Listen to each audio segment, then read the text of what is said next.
Are you just riding on your parents' success at work and being lazy now? And you don't even have kids. Why did you leave my child alone? How did someone like you even manage to get married? What tricks did you use? My mother-in-law and sister-in-law never liked me. They always threw snide comments and spread false rumors. I'm Karen Williams, 35, married to John, who's turning 37 for 7 years. Since my dad passed away 6 years ago, we've been living with my mom. John is kind, and we get along well. Despite a peaceful home, my career has had its ups and downs, causing me stress. After college, I initially worked at my dad's company, but it wasn't the right fit. In the first year of marriage, I switched jobs, and it was a tough decision then, but I'm glad I made the change. I have two brothers who stuck with our father's company. Given my family background, it seemed natural for me to join eventually. The company specialized in electrical engineering, so I pursued and completed my degree in that field before joining my father's business. Since my whole family worked there, I never doubted that was my future. When I started, there were rumors that I got the job because of my father, which hurt. Colleagues distanced themselves when they knew I was the CEO's daughter. No matter how hard I worked, it was seen as riding on my parents' coattails, frustratingly similar to what my brothers faced. I worked hard to prove them wrong, climbing the ladder of success. My boss, despite being the CEO's daughter, was strict, ensuring my promotions were due to my efforts. However, achievements were tainted with accusations of favoritism, which got me down. After 3 years, I met my husband at work, disliked by female staff due to his competence, personality, and substantial income. We had met before at bookstores and libraries, chatting occasionally. It was a surprise when we ended up working together. Our shared love for reading quickly blossomed into a relationship, causing jealousy and gossip among my coworkers. During our time together, I met my husband's family, but my mother-in-law and sister-in-law disliked me. They'd make snide remarks about my supposed easy life and job privileges due to my father. They believed I coasted through life on my parents' success, enjoying a high salary because of them. However, my father, despite being kind-hearted, is strict at work and doesn't mix personal matters with business. He doesn't play favorites just because I'm his child. If I didn't have the skills, he wouldn't have hired me. I respect my father's judgment, and it frustrates me when others belittle it unreasonably. My mother-in-law and sister-in-law, especially the latter, criticize me for supposedly riding on coattails and resent my close relationship with my husband. They question how someone like me got married, implying I used tricks. My sister-in-law, dressed impeccably in high-end fashion, turns heads, but her sharp personality leads to short-lived romances. I later learned she confessed her feelings to my brother in college, but was turned down. During a family gathering, they recognized each other, and my brother shared this story with me. As his sister, I know he's earnest, hardworking, and considerate, with a flair for fashion that makes him popular with the ladies. My sister-in-law's frustration from being rejected seemed to make her harsher towards me. So, I decided to maintain some distance, especially when it was just my mother-in-law and sister-in-law around. Whenever I visited my in-laws and had tea, it tasted strange, as if something had been added intentionally. It wasn't obvious, but it seemed like my mother-in-law was serving unpleasant food to harass me. Initially, I thought it might be my imagination, but when she smirked and ridiculed me for not appreciating the taste, I realized it was deliberate. Both of them were always sour or mean, even when I tried to be friendly in front of others. I learned to navigate around them to avoid their snide remarks. When it came to the food at my in-laws, I politely ate as little as possible to avoid being rude. If you ask whether I lived happily after marrying my husband, I'd say not quite. Despite a good relationship with my husband, marriage brought more gossip at work. The workplace gossip got worse than when we were dating, and the ongoing harassment and sarcasm from my mother-in-law and sister-in-law gradually drained my spirit. While I found my work rewarding, the toxic environment made me question if this was okay.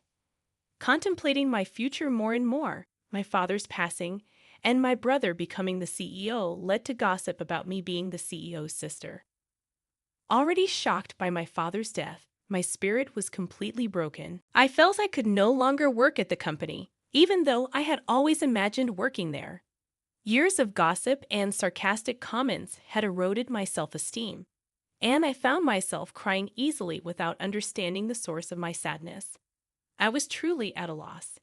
Seeing me in such a state, my mother and husband were genuinely concerned and took excellent care of me. With their support, I slowly began to recover and discussed my future with my mother. I had been considering trying a different job, but I felt like I lacked any special skills. Depressed, I voiced my concerns to my mother, asking if there was anything I could do. To my surprise, my mother said, "Karen, you've always loved reading and writing stories, haven't you?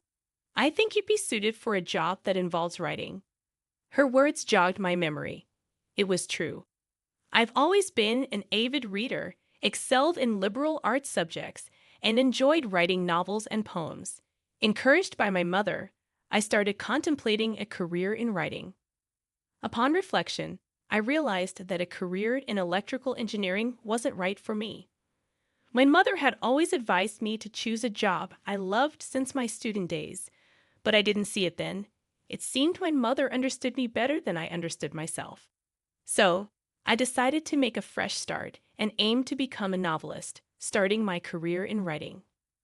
Being a beginner was tough, and I was using up my savings every day. I faced my computer continuously, writing. Initially fueled by the desire to prove others wrong, I now worked hard for myself, finding it more enjoyable despite the challenges. I dedicated most of my day to crafting stories, and by the second year, I was earning about as much as an average office worker. In the fourth year, one of my novels won an award and got published, allowing me to sign a contract with a publishing house, ensuring a stable flow of work.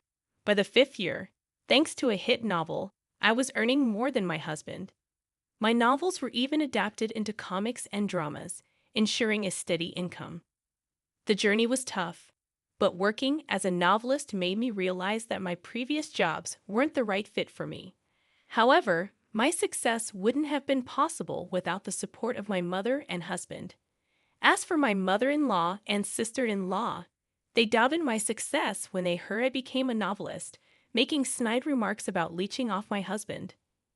After my father-in-law passed, their comments worsened. Working mostly from home, they called me a nerd due to our high-rise luxury condo, assuming my husband covered all expenses. They believed I didn't contribute financially, despite explaining that the condo was my inheritance, and I split living costs with my husband. They continued their comments behind his back, adding stress to the situation. They'd also made rude remarks about me not having children, which started at 30 and has become increasingly tiresome as I approached 35 without any expectations. I faced discomfort from two individuals despite repeatedly explaining work matters to them. Seeking advice from my mother and husband, I decided to address the situation early on, learning from past experiences. Apart from my mother, as the two were part of my husband's family and behaved decently in front of him, I conveyed things to him in the gentlest terms possible. I told him he didn't have to deal with those two, and I would handle meetings or communications with them. Understanding my emotional struggles during the backbiting period, he tried to minimize my interactions with them out of concern. Thanks to his support, the instances of being subjected to their snide remarks lessened, though there were still moments when their malice affected me. Knowing I had allies in my mother and husband helped me quickly bounce back. Regarding the issue of not having children, my mother, who had me at an older age, assured me there was no rush. She shared that I had been born later in her life, so there was no need to worry. I decided not to stress about it too much and wait patiently. Considering my workload, the negativity from those two, and the feeling of being rushed, I thought it wouldn't be the right time to have children. Despite occasional snide remarks from the two, my mental state was more stable than when I worked at the company. Living peacefully in the well-designed and well-located house my father left us, I enjoyed a happy life with my mother and husband. The shared facilities, including gym equipment and workspace, allowed me to exercise and take breaks during work, making everything run smoothly. However, one day my mother, who had been energetically working, suddenly collapsed and passed away from a stroke. She had gone to work as usual that day, seemingly healthy with no chronic illnesses. I sent her off with a smile in the morning, never expecting this turn of events. Stunned, I rushed to the hospital, but she had already passed away. Seeing her, looking as if she had just fallen asleep, disbelief washed over me. As I arranged for her funeral, my feelings finally settled down, and I quietly cried, unable to believe she was gone so suddenly. My husband, aware of how lively my mother was in the morning, also cried in disbelief. With a close and long relationship with her, he mourned her loss as well. Amidst our sadness, we prepared for the wake and funeral, managing the reception as acquaintances came by to mourn. Witnessing the outpouring of love for my mother was consoling. My mother-in-law and sister-in-law, acting somber in my husband's presence, approached me when he was busy with others. Insensitively, they whispered, "With your mother gone, it's going to be tough. And since we're family, no need for condolence money, right? I won't give a dime to a gold digger like you." Their lack of compassion shocked me, but before I could respond, my husband intervened, and they quickly pretended to be sad and left. Despite their audacity, I chose to focus on mourning my mother rather than dwelling on their rudeness. Back home after the funeral, grief overwhelmed me, and I felt listless. Memories of my mother flooded back, making the sense of loss unbearable. Despite the busy funeral preparations, the sorrow intensified once I returned home. The vibrant image of my mother made the grief even more poignant, and I found myself crying again.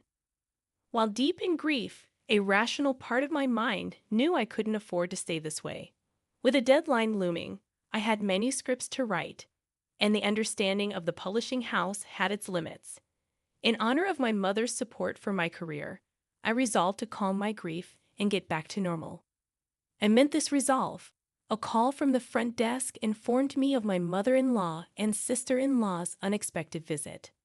Uncertain of their intentions, I reluctantly decided to meet them, hoping for a distraction. As we went downstairs to greet them, puzzled by their sudden appearance, they announced, "We're going to be living in your house from today, so show us around, please. And since this is our home now, you, a stranger, need to leave right away." Stunned, we couldn't comprehend their words. Instead of discussing the matter elsewhere, they demanded a tour of the house immediately. Perplexed, my husband suggested heading to a nearby store for a discussion. However, they insisted on being shown around the house, causing a commotion that drew the attention of other residents. To avoid causing a scene, my husband persuaded them to go to a nearby diner. Over drinks, we listened to their absurd story, and the sheer ridiculousness of it all made my earlier sorrow momentarily vanish. They believed the high-rise condo belonged to my husband and insisted that, since my mother had passed away, we should all live together. My husband was bewildered by their absurd claims, seemingly growing angry, but he calmly began clearing up their misunderstanding. First off, that condo is Karen's, inherited from her father, not mine. And Karen's not unemployed. She has a job. I explained that I was the owner of the condo, which was part of my father's legacy, and that I was working as a best-selling novelist. However, they wouldn't accept it. A novelist? That's hardly a stable income. There's no need to defend her just because she's your wife, right? Defending her like that? Are you brainwashed or something? You'd better divorce her quickly.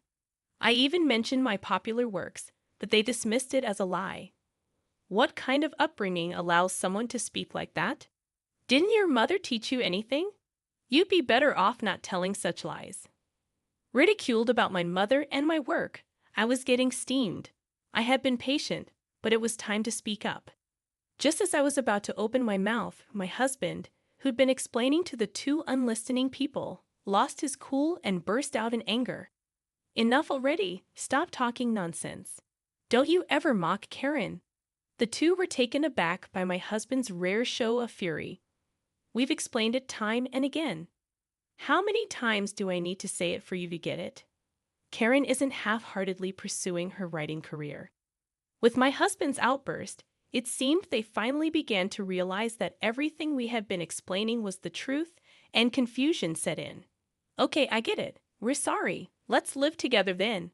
I'd already told my friends I'm moving into the high-rise condo. It's going to be embarrassing if I don't, so let us move in. Still, without sincere regret or a sorry attitude about wanting to live with us. Their approach didn't change. My husband, growing even angrier, declared, "There's no way we're living with you two. Just go back home." His rejection of them was even stronger. Panicked by his words, they began pleading with my husband to let them stay. "We're in a bind here. We've already sold our family home and have nowhere to live." "What? What do you mean?" It turned out they had sold their house without telling us, assuming they could move into ours. They were already arranging to move and hadn't even looked for another place, starting to make wild claims out of desperation. "So it's okay for you if your family left high and dry. Just let us stay with you." I quit my job thinking I was going to live in the condo. Their faces turned pale as they desperately implored my husband to let them stay in our house. My sister-in-law quit her job, it seems, and after constantly mocking me for being a nerd. It's pretty clear she was fully intent on leeching off my husband herself. And it's just plain rude, family or not, to show up unannounced like that. From the barrage of complaints to my husband, it was obvious they'd pegged me as the villain, imagining themselves as the hero saving my husband from me. That's why they thought it'd be a great idea to show up out of the blue, convinced my husband to kick me out, and then move in together, thinking he'd be thrilled about it. "We'll take care of everything at home, so it's all good, right? We'd like to get a little something for doing the chores if that's okay." They claimed they'd do the housework, but also had the nerve to ask for an allowance. I was utterly taken aback by their shameless attitude. I was angry at them, sure, but more than that, I began to think getting mad at them was just a waste of energy. My husband started getting even angrier with their audacious behavior. "If you're going to sell the family home, why wouldn't you say a word to me about it? It's your doing, so if there's no house, that's not my problem." He flat out refused. When they realized that they couldn't persuade him, they had the gall to ask me to do it. "Hey, Karen, could you please talk John into letting us stay? We won't tell you to leave, and it's fine if you live with us. If things stay as they are, we're out of options. Please convince him." After all the ridicule toward me, what arrogance they had.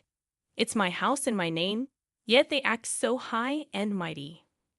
I've always detested the idea, but if I ever lived with them, I'd surely be tormented. Before I could sarcastically refuse, my husband burst out again, exploding with anger. "Enough is enough. After all the crap you've given Karen, you've got some nerve. Just stop asking for a share of the home sale money and go back where you came from. I don't even want to see you two anymore."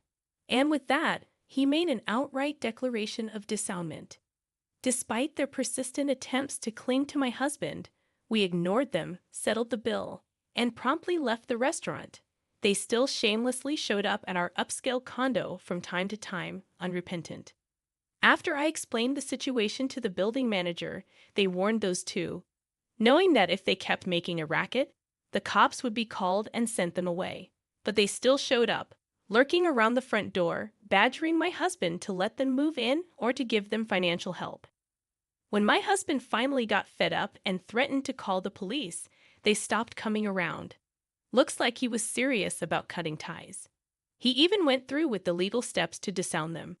But then they started sending our phones plenty of messages, emails, begging to live with us, and asking for money kept flooding in. I got so fed up with the constant harassment that I immediately blocked their numbers. Turns out their family home was too old and inconveniently located to sell for much, and they were counting on my husband without any savings of their own. So they ended up selling what they could and moved into a cheap, run-down apartment. Finding a job was tough, so they're scraping by with multiple part-time gigs, living a busy life. As for me, well, the good news of a pregnancy came through once the relentless messages stopped. I had been worried about not being able to have kids, so this was a real joy. With this happy news of pregnancy, I finally felt a glimmer of hope after a long time. I'm determined to be the kind of mother my child can always feel safe with, just like my mother. And while looking forward to the arrival of my baby, I continue to dedicate myself to my work.